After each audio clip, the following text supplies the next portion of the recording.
Sim, alô, alô, aqui é o teu amigo Paulinho Pessoa.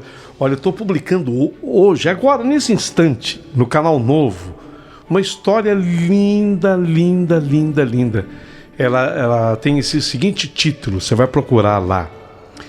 Traição num carro vermelho. História magnífica, Traição num carro vermelho. Há uma outra lá, O Menino do Portão. É linda demais. Gente, mas aonde, Paulinho, que eu vou ouvir essas histórias? É no canal novo do Paulinho. No canal novo. Então, olha, eu vou explicar direitinho para você e você vai entrar com muita facilidade no canal novo. Abaixo aqui desse vídeo, você vai encontrar, você vai clicar no mais, nas descrições do vídeo. Tem descrição do vídeo e tem uma palavrinha mais. Aí você clica ali. Aí abaixo dessa clicada que você dá, você vai encontrar exatamente assim, ó.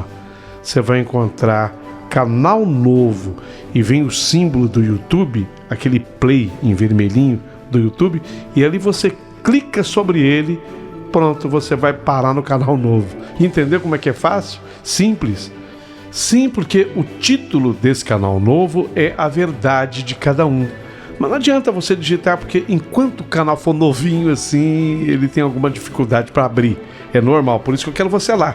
Quero que você se inscreva no canal, é muito importante para fortalecê-lo, e que você dê o seu clique naquela de curtir, o positivo, o famoso joinha, o like, é muito importante para o canal.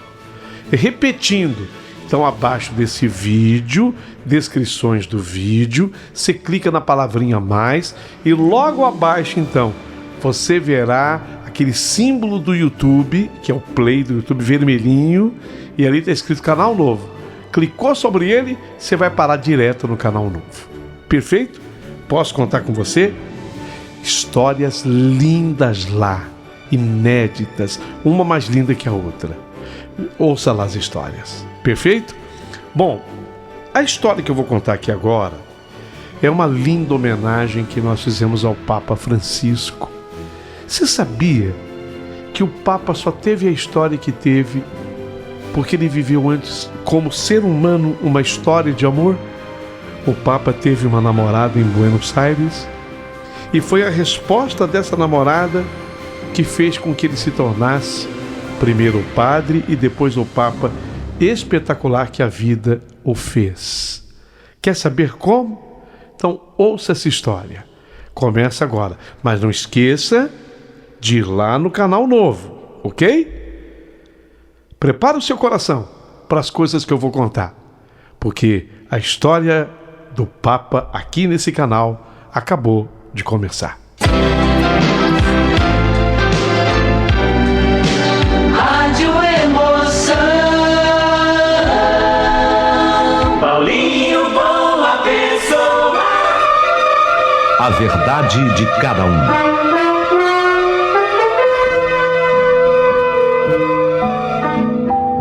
Tudo pronto, tudo preparado para mais uma história que eu iria apresentar para vocês, mas o dinamismo do rádio me chama para uma obrigação. Durante essa madrugada, fomos informados do falecimento do amado, estimado, querido e até criticado e incompreendido por alguns do Papa Francisco. A Igreja Católica lastima, sente a dor, seus fiéis idem, e até os seus críticos mais vorazes, eu não sei como é que vão reagir a esse tipo de notícia, de informação. Mas o Papa Francisco já não está mais entre nós. Nascido Jorge, argentino, Jorge Mário Bergoglio, sobrenome italianíssimo. Nasceu em Buenos Aires no dia 17 de dezembro de 36 e veio a falecer nesta madrugada de 21 de abril no Vaticano, em Roma, Itália.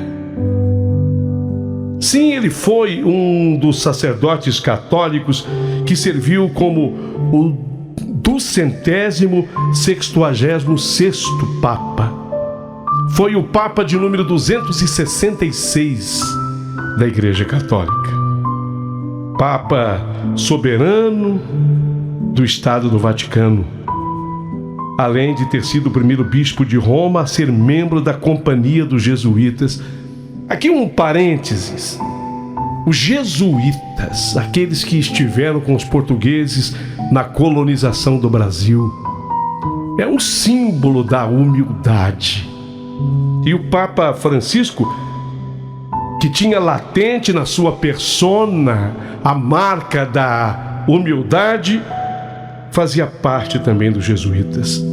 O primeiro das Américas, ele foi o primeiro Papa americano. Tanto América sulista, central, a do norte, o primeiro do hemisfério sul, o primeiro pontífice não europeu em mais de 1.200 anos de papado. O primeiro não europeu. Vocês vão observando quanto pioneirismo havia no Papa Francisco? O primeiro pontífice não europeu em mais de 1.200 anos de história do papado. O primeiro que usou o nome Francisco. Não houve na história da Igreja nenhum outro Papa Francisco. E aonde ele foi buscar este nome? Foi buscar no exemplo de São Francisco de Assis. Aquele que, sabidamente, além da sua genialidade, deixou toda a sua fortuna, todo o seu dinheiro para se dedicar aos humildes e especialmente a defender a causa que está tão em moda dos pets hoje, a causa dos animais. Pois é, Papa Francisco I, o pioneirismo, o primeiro. O Papa Francisco tornou-se arcebispo de Buenos Aires em 28 de fevereiro de 98 e foi elevado a cardeal em 21 de fevereiro de 2001, na véspera da festa da Cátedra de São Paulo, com o título de cardeal presbítero de São Roberto Bellarmino. Foi eleito o Papa. Foi eleito, na verdade, esse bispo em 13 de março de 2013. Ao longo da sua vida pública, o amado Papa Francisco se destacou, e eu vou repetir a palavra de novo, porque é o destaque do texto. Se destacou pela sua humildade, ênfase na misericórdia de Deus, visibilidade internacional como Papa, preocupação com os pobres e oprimidos e compromisso com o diálogo interreligioso. Ele é creditado por uma abordagem menos formal ao papado do que os seus antecessores. Por exemplo, ele escolheu residir na casa de hóspedes Domus, ao invés dos aposentos papais que ficam no Palácio Apostólico. Ele disse na sua chegada: não, eu vou para casa, eu acho lindo o Palácio Apostólico, mas eu não vou morar no palácio. Eu quero morar na casa. A casa usada por papas anteriores, apenas em algumas ocasiões, mas muito raramente, os papas todos moravam ali no Palácio Apostólico, que é um direito. Uma vez que você chegue à posição que ele havia chegado, é um direito morar no Palácio Apostólico, e todos moraram, todos, menos ele. Ele fez questão de morar nessa casa que era mais simples. Ele sustenta que a igreja deve ser mais aberta e acolhedora. Também esta foi a sua filosofia. Não, ele não apoia o capitalismo desenfreado, é verdade. o marxismo ou também não apoia as versões marxistas da teologia da libertação. Mas Francisco mantém as visões tradicionais da igreja em relação ao aborto, contra o aborto,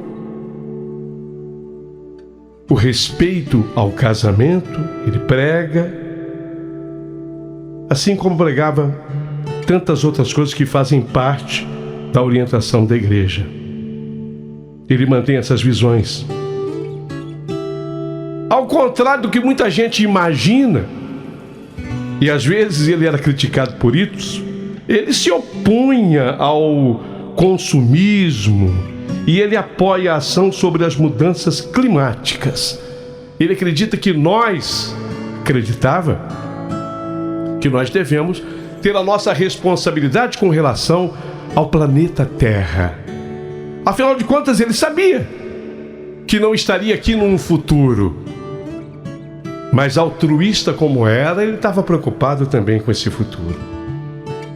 Na diplomacia internacional, o Papa ajudou a restaurar temporariamente as relações diplomáticas completas entre os Estados Unidos e Cuba. Para ele o que importava é a paz. Apoiou a causa dos refugiados durante as crises migratórias da Europa e da América Central. Desde 2018, o Papa é um oponente vocal do neonacionalismo. Seu papado deu ênfase ao combate de abusos sexuais por membros, inclusive, do clero católico, tornando obrigatórias as denúncias, precisa haver denúncia, e responsabilizando quem as omite. Não morreu qualquer um, morreu o Papa Francisco, o primeiro e único Francisco da Igreja. Jorge Mário Bergoglio nasceu numa família de imigrantes italianos. Seu pai, Mário Giuseppe Bergoglio Vassallo, nascido em Portacomaro em 2 de abril de 1908 e falecido em 59. O pai dele era ferroviário, trabalhava como ferroviário. Sua mãe, Regina Maria Gonha, nascida em Buenos Aires, Argentina de nascimento. Apesar de ter os pais genoveses, em 28 de novembro de 11 ela nasceu e faleceu em 8 de janeiro de 81. Ela era dona de casa. Então imaginem vocês que o Papa veio de uma família modesta, humilde, como a minha, como a sua. O pai ferroviário, a mãe uma dona de casa.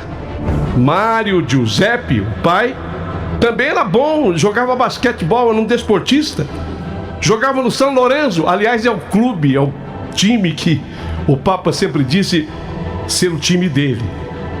Um dos 5 grandes do futebol argentino, São Lourenço, hoje, e cujas as origens haviam sido impulsionadas por um padre, Jorge. O Papa Jorge tornar-se-ia torcedor solene desse time, já inclusive tendo afirmado que não perdeu nenhum jogo do título argentino de 1946, quando tinha então 10 anos de idade. Ele ia com o pai. Ele ia com o pai ver os jogos. Numa carta aos dirigentes do clube, que inclusive o visitaram após ele se tornar Papa, ele relembrou: tem vindo à minha memória belas recordações, começando desde a minha infância. Segui aos 10 anos a gloriosa campanha de 1946. Me lembro daquele gol do Pontoni. Vocês lembram do lance? Por que eu estou dizendo isso? Para dizer que o Papa, ele era humano antes de ser um santo. Ele era humano. Como eu me lembro de algum gol do Neymar, do Pelé, pelo Santos, ele se lembra do gol do Pontoni, como qualquer outro. nascido e criado num bairro chamado Flores, que é a atual sede do São Lourenço. O Papa Francisco é o mais velho de 5 filhos. Ele tem irmão o Oscar, ele tem uma irmã chamada Marta, ele tem outro chamado Alberto, ele tem um irmão já falecido, o Alberto é falecido, a Maria Helena, de 48, a Maria Helena continua viva, forte. Inicialmente, alguns órgãos de mídia teriam afirmado que Jorge Bergoglio fez graduação e mestrado em Química na Universidade de Buenos Aires. Porém, mais tarde se verificou que, na verdade, essa informação estava incorreta. Ele tendo apenas o diploma técnico em Química por uma escola, mas ele conhecia, pelo menos a tabela periódica, com certeza, sendo técnico em Química. Na juventude, o Papa já havia tido uma doença respiratória que, numa operação de remoção, lhe fez perder um pulmão. Então, talvez muita gente não saiba por que o Papa estava tão combalido nos últimos meses devido à doença respiratória. Ele já tinha perdido um pulmão lá na juventude dele. Durante a sua adolescência, o Papa teve uma namorada. O Papa teve uma namorada chamada Amália, quando ele ainda não havia descoberto se queria ou não seguir a vida religiosa. Então ele teve uma namorada por nome Amália. Segundo ela, a Amália, Bergoglio chegou a pedir em casamento durante a época, tendo ele inclusive afirmado que, do contrário, ele disse, de acordo com a Amália: Amália, eu gosto tanto de você, eu te amo. Eu vou fazer um pedido a você. Eu vou pedir a sua mão em casamento. E se você não aceitar, eu tenho uma decisão tomada. Eu vou ser padre. Obviamente que não aconteceu o casamento. E obviamente que ele se tornou padre. Até nisso, e eu faço questão de frisar para vocês, até nisso, Bergoglio foi humano. Acima de tudo, foi humano. Quantas histórias assim você já acompanhou? Já ouviu falar? Eu próprio, às vezes aqui no rádio, já narrei alguma história mais ou menos parecida com essa. Esse era o nosso amado e querido Papa Francisco. O primeiro Francisco. Aquele que fez questão de seguir com os jesuítas, especialmente para fazer valer a humildade. O que não quis morar no palácio, onde todos os papas naturalmente vão morar. Veja, quando eu digo isso, eu não estou dizendo mal dos demais papas, porque é o lugar destinado a eles. Ele falou, não, quando eu fico daqui imaginando que as pessoas lá na Argentina, lá no Brasil, na Colômbia, na Venezuela, na Bolívia, nos países árabes, no continente asiático, quando eu fico a imaginar que as pessoas são pobres, humildes, elas moram em pequenas casas, em alguns lugares até em verdadeiros barracos, palafitas e etc. Não me sentiria bem morando num palácio papal.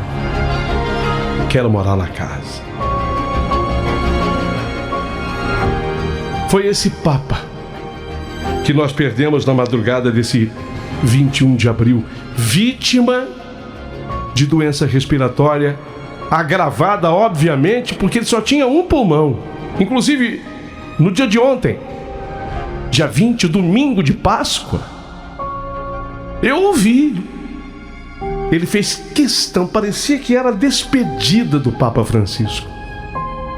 Havia já gente substituta, apresentando a missa de Páscoa, fazendo as homilias, mas ele fez questão de aparecer. Fez questão de aparecer e dizer algumas coisas com imensa dificuldade. A voz dele quase não saía.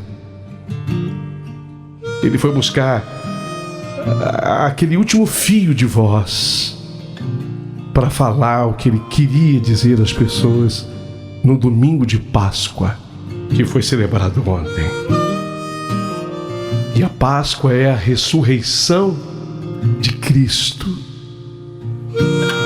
E um dia depois, ou horas depois, mas já no dia 21 de abril, ele veio a falecer. Quem sabe e quem será capaz de me desmentir para também ressuscitar na vida eterna, renascer para a eternidade. Afinal de contas, é assim que o povo cristão aprendeu a crer. E eu, como sou cristão, eu creio exatamente nisso. Papa Francisco, eu vi muita coisa escrita sobre o Padre Francisco, mas encontrei um texto que eu gostaria de apresentar pelo menos um trecho desse texto para vocês, que é o Papa na cadeira de rodas. Alguém escreveu assim: o Papa Francisco está usando uma cadeira de rodas. Problema sério em um dos seus joelhos não o deixa que ele se locomova com desenvoltura, como fazem os papas modernos, levando a países distantes a palavra do pastor maior da Igreja Católica. Desde Paulo VI, o primeiro papa a viajar para fora da Europa, tornou-se aconselhável que os papas, os pontífices, gozem de boa saúde. Façam viagens longínquas, com fusos horários diferentes, cardápios estranhos aos oferecidos pela cozinha da Santa Sé. Não falo das acomodações, porque devem ser as melhores. Mas o Papa Francisco, na cadeira de rodas. Não permita, Deus, que façam com esse Papa o que fizeram com o Papa João Paulo II. Eu tinha uma pena enorme do Papa Wojtyła, vendo-o nos últimos dias da sua vida insistir em falar para o mundo, visivelmente atingido pela moléstia que o impedia antes de falar. Aqui um parênteses desse texto. O Papa Francisco fez exatamente isso ontem, mas ficou muito claro que ele o fez porque quis fazer, fez questão de fazer. Não me façam com esse Papa que ele haja como Bento XVI, que não pensou duas vezes para descer do seu trono petrino, tão logo notou que a velhice e a saúde o impediam de dirigir a Igreja de Cristo. Embora se diga que foram outros os verdadeiros motivos que o levaram à renúncia. Teriam sido as pressões dos conservadores, dos contrários às reformas que ele vinha aos poucos implantando no Vaticano. Quem escreve ainda sobre o Papa? Com a notícia da doença de Francisco e suas aparições em cadeira de rodas, começaram a circular rumores sobre sua renúncia. Li, ele escreveu antes, tá? Li que a partir do dia 27 de agosto desse ano, a Igreja terá 132 cardeais eleitores, segundo o acreditado teólogo Fernando Altmaier Jr. Do total dos eleitores, imensa maioria, 83, foi nomeada por Francisco, 38 por Bento XVI e 11 por João Paulo II. Então, com certeza, a essa altura, o Papa argentino já tem in pectore o nome do seu sucessor. Então ele acreditava, quem escreveu o texto, que o Papa indicaria o seu sucessor. nessa história de sucessão do pontífice, gostaria de dar uma opinião. E aqui ele dá uma opinião sobre o que ele pensa. Mas eu vou seguir com o texto mais à frente. Ao ver Francisco em cadeira de rodas, repito, fico até constrangido. Acontece no exato momento em que o mundo mais necessita da presença física de um bom guia espiritual. Sua presença, por exemplo, na Ucrânia, conforme prometera, seria benéfica e consoladora. E o Papa, ele chega sem canhões, sem bombas destruidoras, chega in nomine Dei, ou seja, in nomine Dei, ele chega em nome de Deus. Aqui um parênteses novamente. Ontem, na mensagem que o Papa deu no domingo de Páscoa, ele pedia a paz e falava dos conflitos que hoje estão explodindo no mundo. Faixa de Gaza, Ucrânia e, lamentavelmente, tantos outros ataques. Ele abordou também esse assunto, clamando pela paz. Segue o texto. Vendo o Papa Bergoglio em cadeira de rodas, voltei ao tempo em que os pontífices tinham tiara na cabeça, eram transportados, presta atenção nisso. Voltei ao tempo em que os papas tinham tiara na cabeça, eram transportados solenemente nas famosas sédias gestatórias, que eram tronos pontífices, tronos do pontificado, carregados nos ombros de 12 católicos. Esses 12 católicos, eles carregavam aquele trono, o Papa sobre eles. Ele se lembrou dessa cena. Vocês imaginem a cena. O que jamais foi admitido pelo Papa, para exatamente distanciar de uma visão que lembre a escravatura. Aí o autor do texto diz assim: eu ainda alcancei esse tratamento quase divino que era dispensado aos sucessores de São Pedro, muitos deles não merecedores da distinção. Quer dizer, esses papas eram carregados no trono, nos ombros do católico, de 12 católicos. Pelo que esse Papa tem feito para preservar a unidade da sua igreja, admitindo-a pecadora, porém santa. O Papa admitia, Papa Francisco admitia, a igreja não é perfeita, como não somos perfeitos nenhum. Admito pecados na igreja, porém a igreja é santa. Eu acho até, diz o autor do texto, que ao Papa Francisco deveria permitir-se uma exceção: usar novamente o trono, a gestatória, que ele fosse carregado no trono por 12 católicos. A ele deveria ser permitido isso, pelo menos nas solenidades litúrgicas do Vaticano. Eu tenho certeza absoluta que não iriam faltar ombros para ajudá-lo a caminhar sem as dores que o impedem de participar de solenidades papais. Será uma homenagem justa e legítima a um pontífice, para usar aqui do latim que ele escreveu, Pontifex Maximus, que vai deixar saudade. Ele escreveu isso antes, tá? Escreveu isso bem antes do Papa morrer, inclusive antes de 27 de agosto do ano passado. Ele escreveu isso antes. Então vou repetir o que ele diz antes do Papa morrer. será uma homenagem justa e legítima a um Pontifex Maximus, quer dizer, um Papa que vai deixar saudades.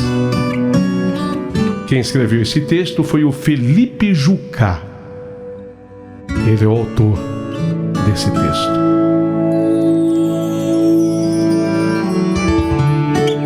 Eu quero fazer das palavras do Felipe Jucá as minhas palavras.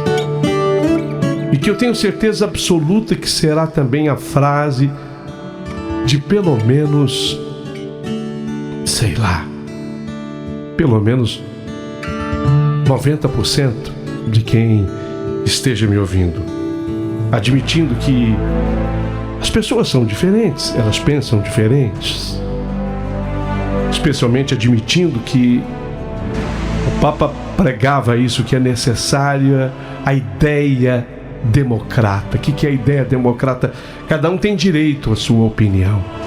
Obviamente, tem direito à sua opinião, mas não tem direito ao extermínio, não tem direito à violência, ao uso da força, à opressão. Isso não. As pessoas têm direito à opinião. Então, respeitando as opiniões diferentes, eu talvez afirme aí que pelo menos 90% de quem está acompanhando essa narrativa vai concordar comigo. E vou repetir aqui o final do texto de Felipe Jucá. A Igreja Católica, diante do sofrimento do Papa, deveria permitir em vida abrir uma exceção, porque esse hábito já não vinha sendo praticado nos últimos anos, de voltar com a gestatória. O que é a gestatória? O trono papal, onde o Papa se senta no trono e 12 católicos nos seus ombros coloca aquele trono e carrega, levando o Papa,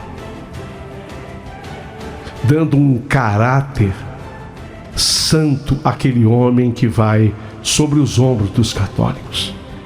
A gestatória deixou de ser usada nos últimos tempos. Porém, como diz o Felipe Jucá aqui,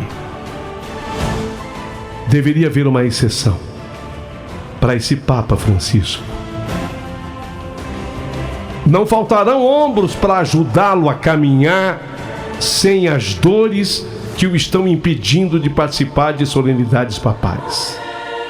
Será uma homenagem justa e legítima a um Papa que vai deixar saudade.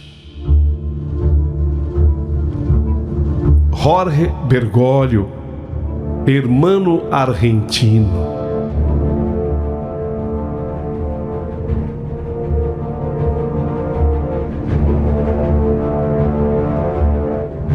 Fiz aqui humildemente um resumo da sua história tão linda.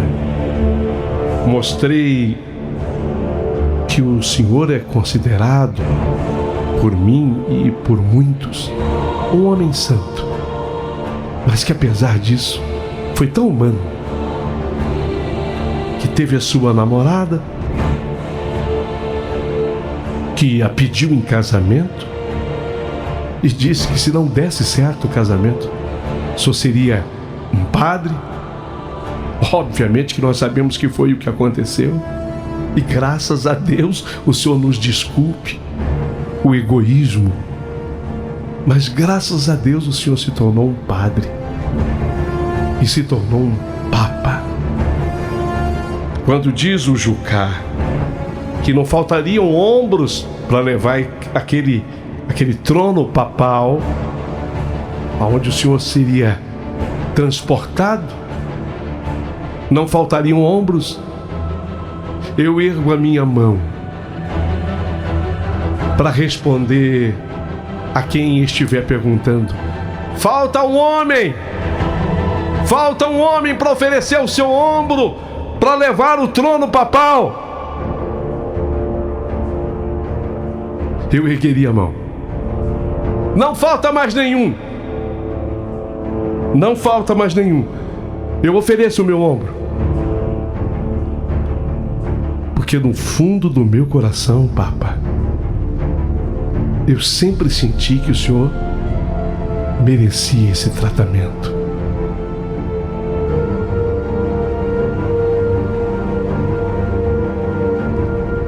Com toda humildade, como o senhor ensina, quando abriu mão de morar no Palácio dos Papas e preferiu morar na casa do Vaticano. Com toda humildade que o senhor nos ensina.